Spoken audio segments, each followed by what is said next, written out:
মহানবী সাল্লাল্লাহু আলাইহি ওয়াসাল্লাম বেঁচে থাকাকালীন ঈদের দিনের একটি শিক্ষণীয় ঘটনা। আমাদের প্রাণপ্রিয় রাসূল সাল্লাল্লাহু আলাইহি ওয়াসাল্লাম ছিলেন একেবারেই এতিম। এতিম ছিলেন বলেই তিনি বুঝতেন এতিম ও অসহায়দের মনের কষ্ট, জীবনের কষ্ট, কাজের কষ্ট। তাদের সকল কষ্টই তিনি অনুভব করতেন একান্ত হৃদয় দিয়ে। ফলে তাদের সেসব কষ্টের তুষার দূর করার জন্য রাসূল সাল্লাল্লাহু আলাইহি ওয়াসাল্লাম সকল সময় থাকতেন ব্যাকুল। তাঁদের প্রতি ছিল তার বিশাল হৃদয়, আকাশের মতো, তার চেয়েও বিশাল। বিশাল ছিল তার মন ও ভালোবাসার দরিয়া। সেখান থেকে উঠে আসত দরদের তুফান, মমতার ঢেউ। সেই ঢেউ আছড়ে পড়ত রসুলের সাল্লাল্লাহু আলাইহি ওয়াসাল্লামের চারপাশে। সকলের হৃদয়ের দুকুল ছাপিয়ে যেত রসুলের সাল্লাল্লাহু আলাইহি ওয়াসাল্লামের ভালোবাসার কোমল তুষারে। মানুষের প্রতি মানুষের ভালোবাসা সে তো এক মহৎ গুণ। মানুষকে ভালোবাসতেন রসুল সাল্লাল্লাহু আলাইহি ওয়াসাল্লাম মন দিয়ে, প্রাণ দিয়ে, জীবন দিয়ে। কিন্তু এতিম, গরিব, দুস্থ এবং অসহায়দের প্রতি রসুল সাল্লাল্লাহু আলাইহি ওয়াসাল্লামের ভালোবাসার মাত্রাটা ছিল অনেক অনেক গুণে বেশি, যার কোনো তুলনাই হয় না। সেই ভালোবাসার নজির তো রয়ে গেছে রসুল সাল্লাল্লাহু আলাইহি ওয়াসাল্লামের জীবনেই। তার জীবন ইতিহাস যেমন শিক্ষণীয় তেমনি পালনীয়। ঈদ মানেই তো খুশি আর খুশি, আনন্দের ঢল। সবার জন্যেই চাই ঈদের আনন্দ, সমান খুশি। কিন্তু চাইলেই কি সব হয়? কিছু ব্যতিক্রম তো থেকেই যায়। যেমন রসুল সাল্লাল্লাহু আলাইহি ওয়াসাল্লামের এক ঈদে নামাজ শেষে ঘরে ফিরছেন দয়ার নবীজি সাল্লাল্লাহু আলাইহি ওয়াসাল্লাম। তিনি দেখলেন মাঠের এক কোণে বসে কাঁদছে একটি তুলতুলে কোমল শিশু। এই খুশির দিনেও কান্না? অবাক হলেন রসুল। তার হৃদয়ের বেদনার ঢেউ আছড়ে পড়ল। রসুল ছেলেটির কাছে গিয়ে কান্নার কারণ জিজ্ঞেস করলেন।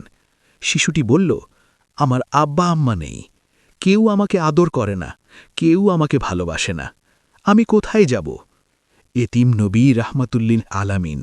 ছেলেটির কথা শুনে গুমরে কেঁদে উঠল নবীজির কোমল হৃদয়। জেগে উঠল তার মর্মবেদনা। তিনি পরম আদরে শিশুটিকে বাড়ি নিয়ে গেলেন। হজরত আয়েশাকে ডেকে বললেন, হে আয়েশা, ঈদের দিনে তোমার জন্য একটি উপহার নিয়ে এসেছি। এই নাও তোমার উপহার। ছেলেটিকে পেয়ে দারুণ খুশি হলেন হজরত আয়েশা রাদিয়াল্লাহ। দেরি না করে মুহূর্তেই তাকে গোসল করিয়ে জামা পরালেন। তারপর তাকে পেট ভরে খেতে দিলেন। রাসূল সাল্লাল্লাহু আলাইহি ওয়াসাল্লাম ছেলেটিকে বললেন, আজ থেকে আমরাই তোমার পিতামাতা, আমরাই তোমার অভিভাবক। কি খুশি তো? রাসূল সাল্লাল্লাহু আলাইহি ওয়াসাল্লামে কথা শুনে ছেলেটির চোখে মুখে বয়ে গেল আনন্দের বন্যা।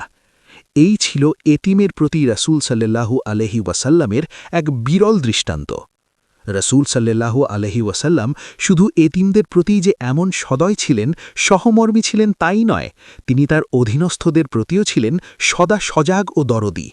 মায়া মমতার চাদরে তাদেরকে আঁকড়ে রাখতেন। তাদের যেন কোনো কষ্ট না হয়, মনে যেন কোনো প্রকার দুঃখ না থাকে। দয়ার নবী সাল্লাল্লাহু আলাইহি ওয়াসাল্লাম সেদিকে খেয়াল রাখতেন সর্বক্ষণ। রাসূল সাল্লাল্লাহু আলাইহি ওয়াসাল্লামের দুজন খাদেম বা চাকর ছিলেন, একজন হজরত জায়েদ ও আরেকজন হজরত আনাস রাদিয়াল্লাহ।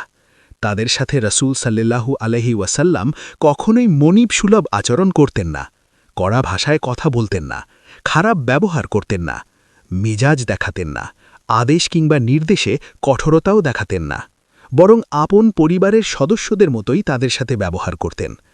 একই খাবার খেতেন, একই ধরনের জীবনযাপন করতেন। কি আশ্চর্যের ব্যাপার, আজকের দিনে যা কল্পনাও করা যায় না। হজরত জায়েদের কথাই বলি না কেন, ছোট্টবেলায় তিনি মা বাপ থেকে হারিয়ে যান। আল্লাহর রহমতে তার আশ্রয় হয় রসুলের ঘরে। যখন তার পিতামাতার সন্ধান পাওয়া গেল, তখন তারা ছুটে এলো রসুলের কাছে। তারা তাকে নিয়ে যেতে চায়। রসুল তাকে জিজ্ঞেস করলেন, তুমি কি তোমার পিতামাতার সাথে যাবে? জায়েদ সাথে সাথেই বললেন, রসুলের কাছ থেকে যে ব্যবহার আমি পেয়েছি তার কোনো তুলনা হয় না। তামাম পৃথিবী যদি আমাকে দেয়া হয়, তবুও তাকে ছেড়ে আমি যেতে পারব না, না, কখনোই যাব না। হজরত আনাস, তিনি ৮ বছর বয়সে রাসূলের খেদমতে এসেছিলেন। দীর্ঘ ১০ বছর পর্যন্ত রাসূলের খেদমত করেছিলেন। সেই হজরত আনাস রাদিয়াল্লাহ বলেন, দীর্ঘ ১০ বছর রাসূলের খেদমত করেছি, কিন্তু এই ১০ বছরের মধ্যে কোনো একটি দিনও রাসূল আমাকে একটি কথাও ধমক দিয়ে বলেননি। এমনই ছিল রাসূলের আচার ব্যবহার। এমনই ছিল তাদের প্রতি তার হৃদয়ের ভালোবাসা, এমনই ছিল তার উদারতা, ছিল দয়া ও মমতার অসীম সাগর, সাগরের চেয়েও অধিক। রসুলের মতো এমনই হৃদয়ের অধিকারী হতে হবে আমাদের, যে হৃদয় হবে ভালোবাসায় পূর্ণ, মমতায় টইটম্বুর, যে হৃদয় হবে আকাশের চেয়েও প্রশস্ত, সাগরের চেয়েও বিশাল। এমনই হৃদয় তৈরির জন্য প্রয়োজন রসুলের শিক্ষা গ্রহণ ও সৎ সাহসের। এজন্যই আমাদের রসুলের আদর্শ অনুসরণ করতে হবে, তার পথেই চলতে হবে, তার শিক্ষাই গ্রহণ করতে হবে। তাহলেই কেবল সুন্দর, সার্থক ও সফল হবে আমাদের জীবন।